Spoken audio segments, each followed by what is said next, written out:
build po ng solid financial foundation natin. Is your house built on a strong foundation? Kunyari, dumaan po yung typhoon and earthquake, talagang magigiba po yung bahay natin kapag hindi po maganda or matibay po yung kondisyon. Magigiba po siya. Same as true with our financial house po. Just in case na dumating po ang financial crisis, nawalan ka ng trabaho, may nagkasakit po sa ating pamilya, pag hindi po matatag yung foundation po ng bahay natin, posible rin po na ganito ang kahihinatnan po ng ating financial house. Kaya ang tinuturo po ni ING, kailangan po natin ma-build po ng tama po yung ating financial foundation. Never allow your family to live in a house with weak foundation. Kailangan daw po, ma-build po natin ito ng tama. Kailangan po tayong magkaroon ng cash flow, proper healthcare, life protection, debt management, emergency fund, tapos investment po. Para daw po ang ating financial house ay maging recession-proof, pandemic-proof, adaptable to a changing world, earthquake-proof, tapos magkaroon po tayo ng strong financial future. So parang gumagawa po ng bahay, like building a house, you must build it from the ground up.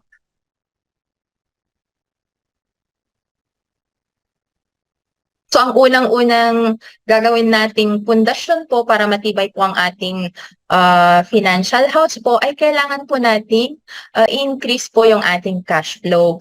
Meron daw pong 2 types to increase our cash flow. Una na po dyan is magkaroon po tayo ng additional income. Make every available time productive. Kailangan mag-start daw tayo ng ating business, mag-part-time or mag-full-time. Can you be wealthy with your present job or business? If not, use your spare time. The best available time to build your wealth is your spare time. Parang ako rin po, kanina nag-work po ako sa aming community as barangay nurse. Ngayon naman po, ginagamit ko yung spare time ko para maging financial educator po. How many sources of income do you have? How many people rely in that income? Do you love them? What do you do in your spare time? Do you make money or spend money? I-type nga po natin dyan kung ano po yung ginagawa natin sa ating spare time. Do we make money or spend money? Second type po sa pag-increase ng ating cash flow is kailangan i-reduce daw po natin yung ating expenses. Hindi natin namamalayan yung mga ginagastos natin araw-araw sa pagbili po ng tubig ay ang cost po niya per can or per bottle ay 25 pesos. Tapos ang monthly cost niya, alam natin, maliit lang siya. Parang hindi masyadong nakakaano po dun sa budget natin. Pero kung tinotal po natin ito, monthly cost niya is 1.5.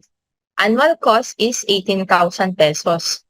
Kung in-invest po natin ito at 12% interest rate in 20 years, so meron na po sana tayong naipon na 1.5 million. Sa mga mahihilig naman po dyan na uminom ng coffee, fancy coffee, di natin namamalayan sa kakakape natin or sa kakaano natin sa labas, 180 per cup yung iniinom nating kape. Tapos monthly cost niya sana na ano natin, di natin namamalayan, naka 1,440 na pala tayo. Tapos ang annual cost ng nainom mong kape is nasa 17,280. Kung ito po ay in-invest natin at 12% interest in 20 years, meron na po sana tayong 1.4 million. And so on po. Kailangan daw po i-classify daw po natin yung mga needs and wants po natin kung gusto po natin po talagang makaipon sa buhay. Pay yourself first or the prosperity formula. Kailangan daw po, pagkatanggap po natin ng ating sahod, i-minus na po natin kaagad yung 10% na tithes po natin kay God. Because without God, we are nothing po. So kailangan, pag once na pagkatanggap po natin talaga yung sahod natin, ibalik po natin yung love offering natin kay God. Then, next po na ima-minus po natin sa ating sahod is 20% po para sa ating savings. Kailangan maging mandatory na i-minus mo to sa sahod mo kung gusto mo talaga na makaipon para sa future ng pamilya mo. At yung matitira po na 70% ay para sa gastusin or bills or yun yung iba-budget mo monthly para sa gastusin po ng family po natin. Ang susunod na palapag sa ating financial house po is yung proper healthcare. Bakit kailangan daw po natin magkaroon ng proper healthcare? To protect our health and protect our investment. If health care is expensive, try having none. What is the best health care daw po? HMO or Health Maintenance Organization. Meron po tayo ditong short-term healthcare and long-term healthcare. Yung short-term healthcare po natin, ito po yung nakukuha natin pag once na nagtatrabaho po tayo sa isang company. Ito po yung privilege mo na binibigay po ng kumpanya. Pero may disadvantage po ang short-term healthcare po na ito. Kasi magagamit mo lang ito during your 20 to 60 years old. What if nag-retire ka na at the age of 61? So, hindi mo ito madadala sa pagtanda mo. Dito naman po sa ating long-term healthcare po or the health savings account po, ito po yung kailangan magkaroon po tayo. Habang malakas pa tayong kumita, nagtatrabaho, kailangan pinopondohan na po natin ito. Gaya nga ng sabi ko kanina, yung short-term healthcare lang po is hanggang 60 years old po. What if nag-retire na po tayo? Kailan ba madalas lumalabas yung mga sakit? Diba sa ating senior years? So, by senior years, wala ka nang gagamiting healthcare. Wala na yung short-term healthcare na binigay sa'yo ng company. So, kailangan habang nagtatrabaho ka sa iyong kumpanya, pinupundohan mo na rin po yung long-term healthcare mo or yung health savings account mo. Dahil yung short-term healthcare mo ay renewal is not guaranteed kung palagi kang nagkakasakit. Samantalang sa ating long-term po, renewal is guaranteed pag once na na-approve ka po ni, ang sample po natin dito ay si Kaiser po. Pangalawa, yearly increase of premium until age 60. Patuloy po na tumataas po yung premium mo sa short-term healthcare. Samantalang sa ating long-term healthcare po, naka-fix na po yung premium for 7 years. Then, generally no insurance coverage daw po sa ating short-term healthcare. Samantalang sa ating long-term healthcare po ay meron po siyang 4-way insurance coverage up to the long-term healthcare plan. Meron po itong term life, accidental death and dismemberment. Meron pong waiver of installment due to death. Ito po yung kapag during the accumulation period or during the 7 years na nagbabayad ka, may nangyari sa policy owner po, mawi-waive na po yung babayaran po ng pamilya po. Then, letter D, waiver of installment due to permanent and total disability po. Kung na tuluyan ng hindi po makapagtrabaho po yung ating policy owner, ay mawi-waive na rin po yung kanyang babayaran po. And so on. I-contact na lang po natin yung ating, kung sino po yung nag-invite po sa atin ngayong gabi para mas ma-explain po nila sa inyo in detail po ito. Then, the third na kailangan nating ay i-set up sa ating financial house is yung ating life protection. Bakit kailangan natin ng life protection? It is to protect our family habang binibuild daw po natin yung ating wealth. What if we die too soon? Kailangan may life protection para may income replacement po na matatanggap po yung ating family. Just think about this. You work hard because you love your family and you have big dreams for them.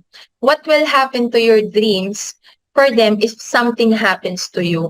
Kaya mahalaga po talaga na meron po tayong life insurance.